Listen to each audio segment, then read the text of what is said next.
Good morning, students. Welcome to the English subject class. Today, in this session, we shall discuss about the term debate. Okay, so at least once in a lifetime, we all must have heard about the term debate, right? Whether you have heard it on the social platforms or on the news channels and on many other platforms, right? So today in this session we shall discuss about what exactly debater means and how, being students, you have to perform according to the examination point of view, right? So let's continue. First, let us see what this term exactly means.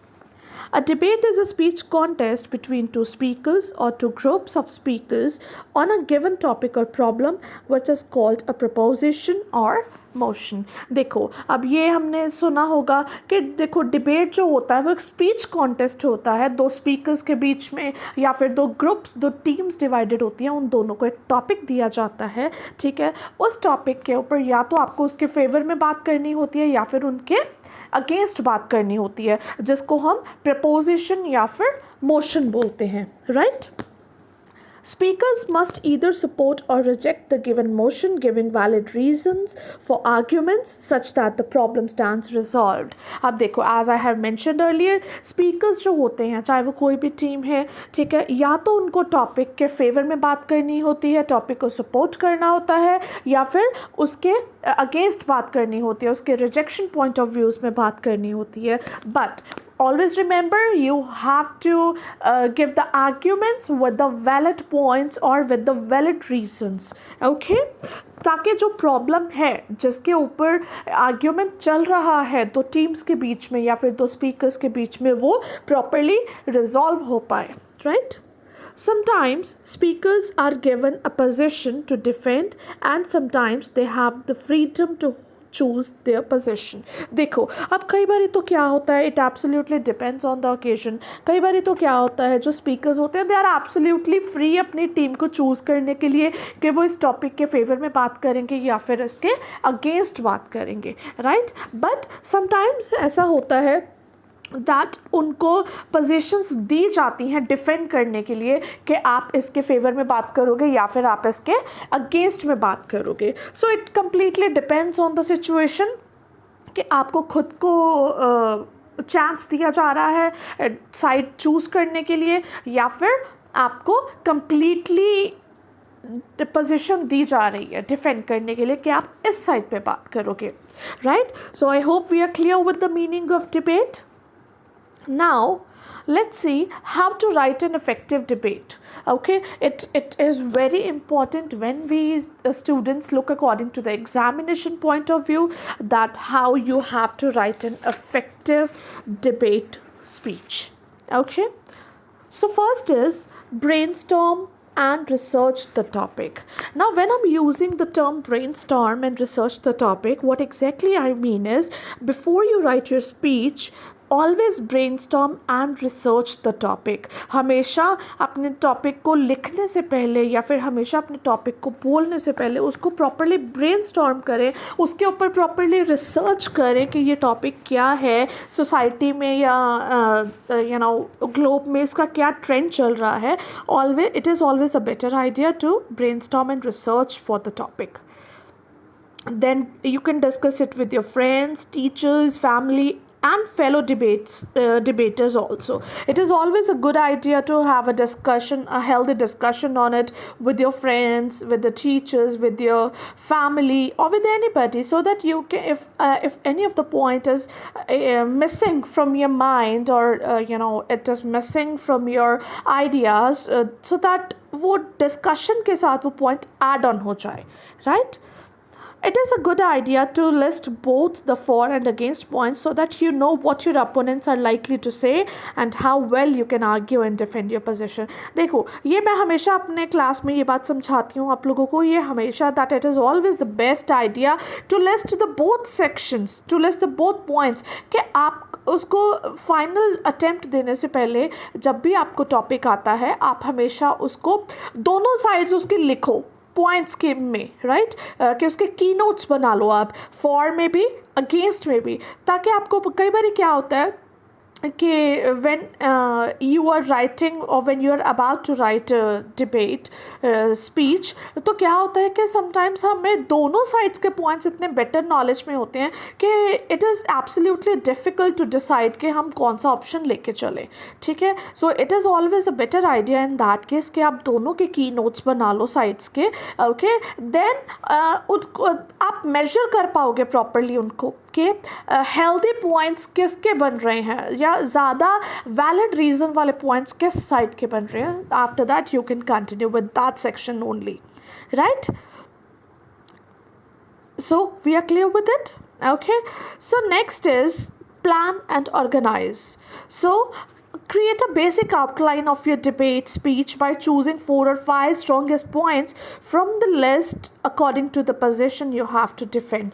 देखो हमेशा उसका basic outline create करके चलो. जैसे मैंने अभी बताया कि 4 to 5 स्ट्रॉन्ग पॉइंट्स आपके माइंड में रहने ही चाहिए विद वैलिड रीजंस, राइट. ताकि आप उस लिस्ट के अकॉर्डिंग, उन पॉइंट्स के अकॉर्डिंग अपने साइड को प्रॉपरली डिफेंड कर पाओ. Give them a sequence from not so strong to the strongest और the vice versa.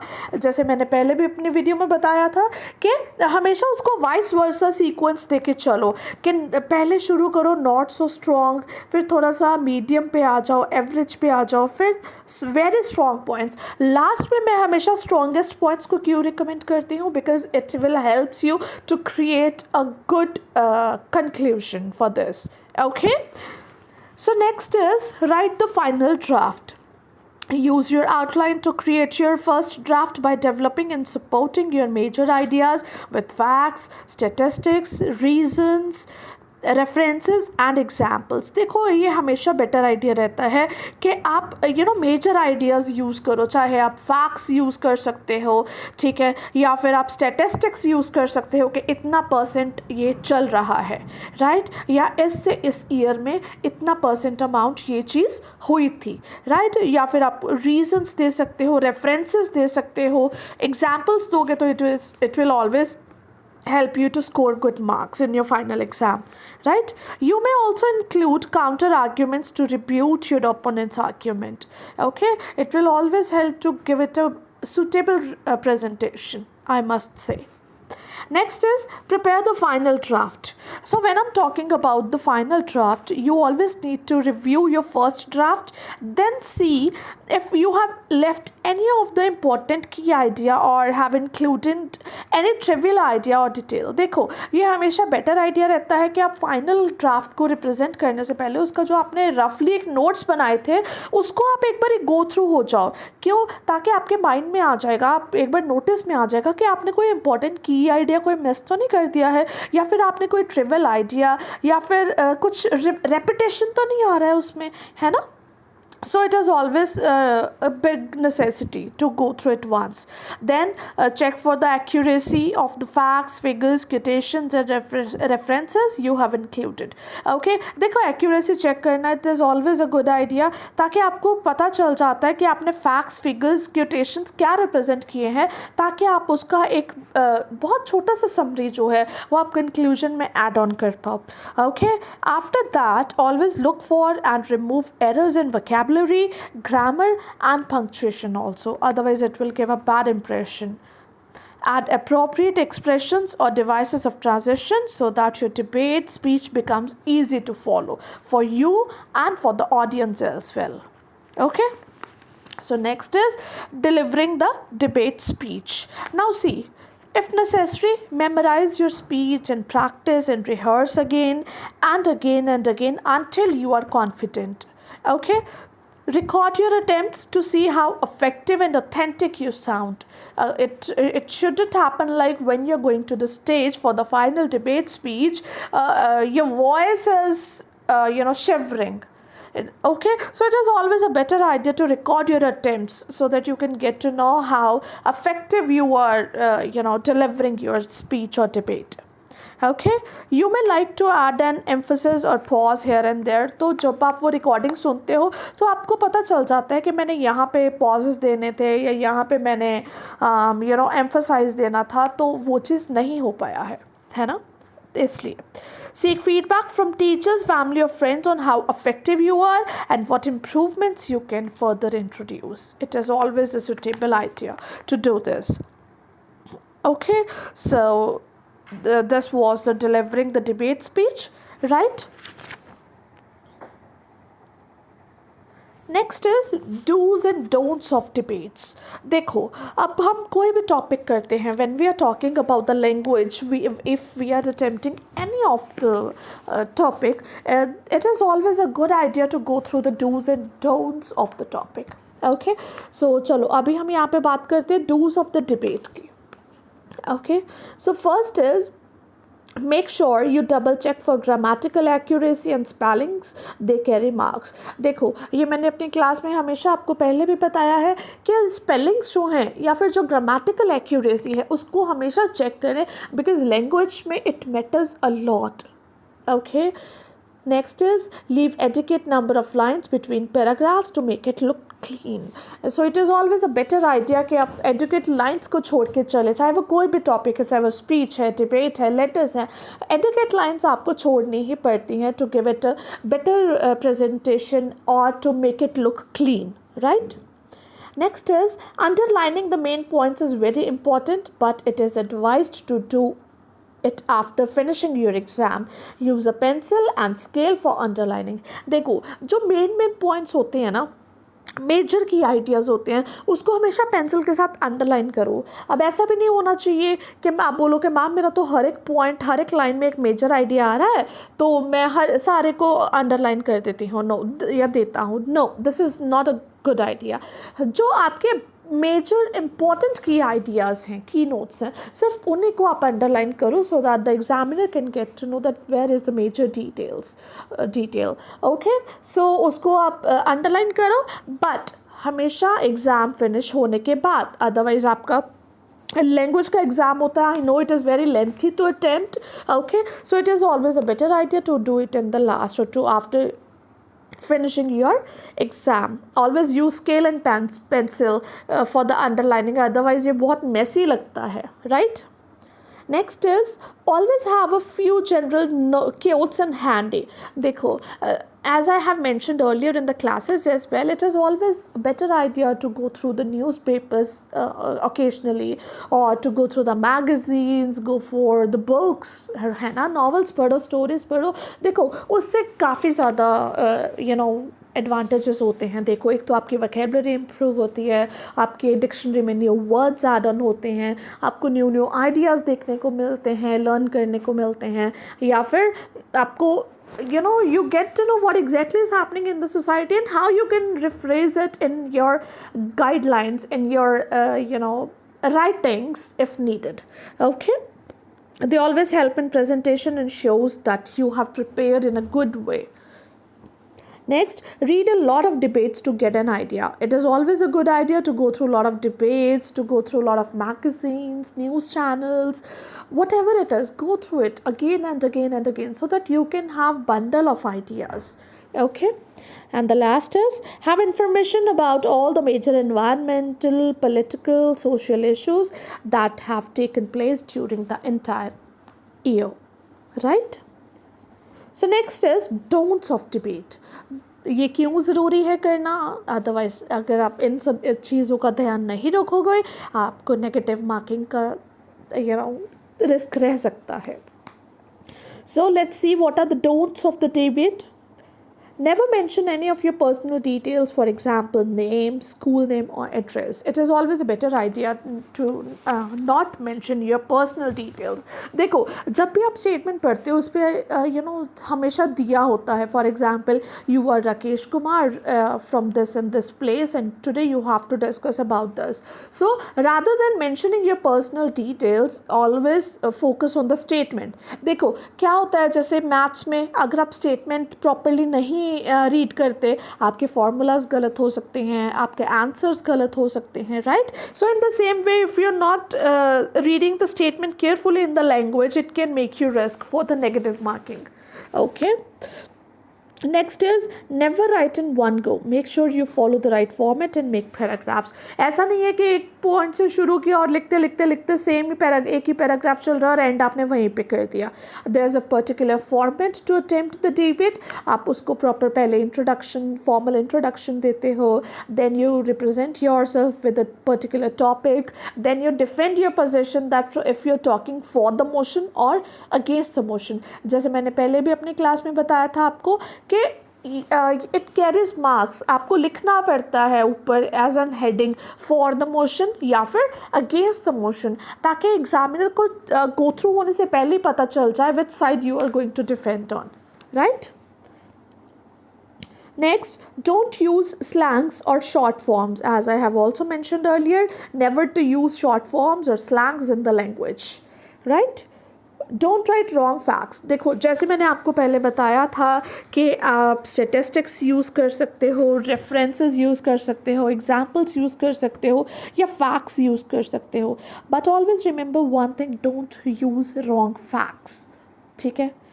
Next is try not to exceed the prescribed word limit in 150 to 200 words. देखो word limit का मैंने हमेशा बोला है, चाहे वो language है या फिर literature है, it is always a good idea to take care of the word limit. उस जो word limit आपको prescribed की गई है ना उससे कम होना चाहिए ना ही उससे ज़्यादा होना चाहिए. Okay, so I hope we are clear with the do's and don'ts of the debate. Now let's continue with the next is layout of the debate. Now it is very important to go through once with the layout of the debate so that we can get to know about the proper format, how to attempt it in your exam or in your classes. So this is the heading. For example, what it says is academic excellence is the only requirement for a successful career. Write a debate either for or against the motion in 150 to 120 to 150 words. अब देखो अब topic क्या है कि देखो अब उन्होंने topic को नीचे मेंशन किया प्रॉपरली एंड उसको अंडरलाइन किया in a proper way, that academic excellence is the only requirement for a successful career. Right. अब उन्होंने टॉपिक मेंशन किया, देन फॉर द मोशन जैसे मैंने पहले बताया, you always have to defend your position as an title before starting with the content or with the body paragraphs. Okay, so जैसे यहाँ पे लिखा हुआ है for the motion. ठीक है. अब यहाँ पे देखिए जैसे प्रॉपर ऐसा नहीं है कि एक ही शुरू से मैंने एकेडमिक से शुरू किया और थैंक यू पे आके फिनिश कर दिया. No, this is exactly not the correct way for it. ठीक है. देखो जैसे अब प्रॉपरली उसको स्टार्ट किया गया है, देन उसके बाद इंट्रोडक्शन करी गई है, ओपनिंग करी गई है विद अ गुड आइडिया और a cute. Right. And then उसके बाद फॉर्मल एड्रेस देते हैं आप, जैसे कि मैं बोलूँ that respected jury members, teachers and my dear friends, good morning to all of you. Today I'm here, today I'm standing before you to support the motion. Excellence, academic excellence is the only requirement for a successful career. Okay, like this. After the formal address, introduce yourself and your position as I have done it yet. Okay, then development of the topic आप उसको properly करते हो. ठीक है. And उसके बाद and में क्या आ जाता है, इट कंक्लूजन के बाद आप जब वाइंडिंग अप करते हो उसके बाद कंक्लूजन देते हो. And remember one thing, always and your speech with empathetic statement of your position on the motion. You might also express a hope, you can offer a suggestion, you can sound like a warning or make an appeal, or you can also call for an action. It will give you a better representation for your conclusion, right? And in the last, give it a formal thanks, means thanks the audience for their time and effort in listening to you, right? So I hope we are clear with it. See, there's one more layout. Okay, so I will also send the presentation in your class group so that you can give it a look once more. And if you have any queries or doubts, kindly let me know so that we can discuss it in the next session or in the next class, right? So I hope we are clear with it. Once again, I repeat, any queries or any doubts related to the topic, just let me know, and then we shall discuss it in the next class. Okay, thank you so much. Have a nice day. Take care.